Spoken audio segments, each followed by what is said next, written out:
Hi, எனது அனைத்து YouTube உறவுகளுக்கும் குட் ஈவினிங். நம்ம இன்றைக்கி வலிகள் நிறைந்த காதல் கதை 4வது பார்ட்டுக்கு வந்துட்டோம். இதுதான் கிளைமேக்ஸ் பார்ட்டு.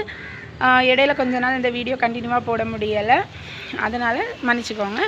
நம்ம அந்த வீடியோவில் அந்த பொண்ணு அந்த பையன் வாழ்க்கையிலையும் அந்த பொண்ணு வாழ்க்கையிலையும் திருப்பி வந்த பிறகு என்ன ஆச்சுன்னா, இந்த பையனோட ஒரிஜினல் கேரக்டர் அந்த பொண்ணுக்கு தெரிய ஆரம்பிச்சிருச்சு. அதுவும் இல்லாமல் இந்த பொண்ணை பற்றி அந்த பொண்ணு ஏன்னா ஏற்கனவே அவனை பிளாக் பண்ணிவிட்டு அதுக்கு பிறகு அந்த பொண்ணை பற்றி இவன் தப்பான ஒரு விஷயங்கள், அந்த பொண்ணு கேரக்டர் வைஸ் சரியில்லை, கேரக்டர் நல்ல கேரக்டர் இல்லை அப்படின்னு சொல்ல ஆரம்பித்து இந்த பொண்ணுக்கு அதுக்கும் வந்துருச்சு. இன்னார் உன்னை பற்றி, அதாவது உன்னோட பார்ட்னர் உன்னை பற்றி ரொம்ப அசிங்கமாகவும் கேவலமாகவும் பேசுகிறான் அப்படின்னு.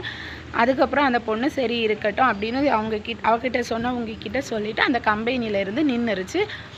அப்புறம் அந்த பொண்ணு என்ன ஆச்சு அப்படின்னு எனக்கு தெரியலை.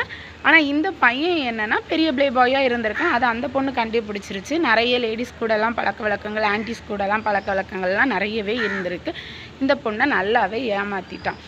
இதிலேருந்து என்ன சொல்ல வரேன்னா, ஒரு பொண்ணை உண்மையாக லவ் பண்ணுங்க. ஏன்னா இப்போ பொண்ணும் உண்மையாக தான் லவ் பண்ணும் அப்படின்னு சொல்லதுக்கு இல்லை. இருந்தாலும் அந்த பொண்ணு நல்லா உண்மையாக தான் லவ் பண்ணுச்சு. அந்த பொண்ணை ஏமாற்றும் போது அது ரொம்ப பெயின்ஃபுல்லாக இருந்திருக்கும்ல. 7 வருஷம் வேலை செஞ்சு அந்த கம்பெனியை விட்டு வேறு கம்பெனிக்கு போகிற ஒரு நிலைமையை கொண்டு வந்து விட்டுருச்சு இந்த லவ். அதனால லவ் பண்ணும்போது பார்த்து லவ் பண்ணுங்கள். கரெக்டான பார்ட்னரை சூஸ் பண்ணி லவ் பண்ணுங்கள். அந்த பார்ட்னர்கிட்ட நம்ம ஒரு அடிமை மாதிரி தான் நம்மளை ட்ரீட் பண்ணுறாங்க, நமக்கான இம்பார்ட்டன்ஸ் கொடுக்கல அப்படின்னா அந்த பார்ட்னரை விட்டு நீங்கள் கண்டிப்பாக வெளியில் வந்துடுங்க. அதுதான் உங்கள் லைஃபுக்கு ரொம்ப ஒரு பெனிஃபிட்டாக இருக்கும், நல்லது நடக்கும். உண்மையாக லவ் பண்ணுறவங்கள ஏமாத்துறவங்க நல்லாவே இருக்க மாட்டாங்க. கண்டிப்பாக உங்களுக்கு அவங்கள விட பெட்டரான ஒரு லைஃப்பை கடவுள் கண்டிப்பாக நமக்கு வச்சுருப்பாரு. அதனால் நீங்கள் என்ன பண்ணுறீங்கன்னா, இவங்க ஏமாற்றிட்டாங்க, இவங்கள மறக்க முடியலை, நான் சூசைட் பண்ணிக்க போகிறேன் அப்படின்லாம் மட்டும் நினைக்காதுங்க.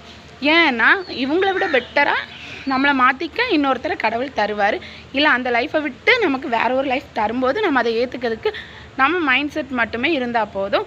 இல்லை அவங்க நமக்கு துரோகம் பண்ணிட்டாங்கன்னா அதே நினச்சி தான் ஒப்பாரி வைப்பேன்னா அது நம்மளோட இயலாமை. அவங்க முன்னாடி நம்ம வாழ்ந்து காட்டணும் அப்படிங்கிற வைராகியத்தோடு நம்ம வாழ்க்கையை வாழ ஆரம்பித்தா கண்டிப்பாக நமக்கு நல்ல லைஃப் இருக்குதுன்னு அர்த்தம். அதுக்கு இன்னொரு ஆம்பளை தான் நமக்கு லைஃப், இன்னொரு பொண்ணு தான் நம்ம லைஃப் அப்படி கிடையாது. தனிமையாக இருக்கும்போதும் அந்த லைஃப் ஜாலியாக இருக்கும். யாருக்கும் எந்த பதில் சொல்லண்டா, எந்த ஃபோன் கான்டாக்டும் இருக்காது, டென்ஷன் இருக்காது.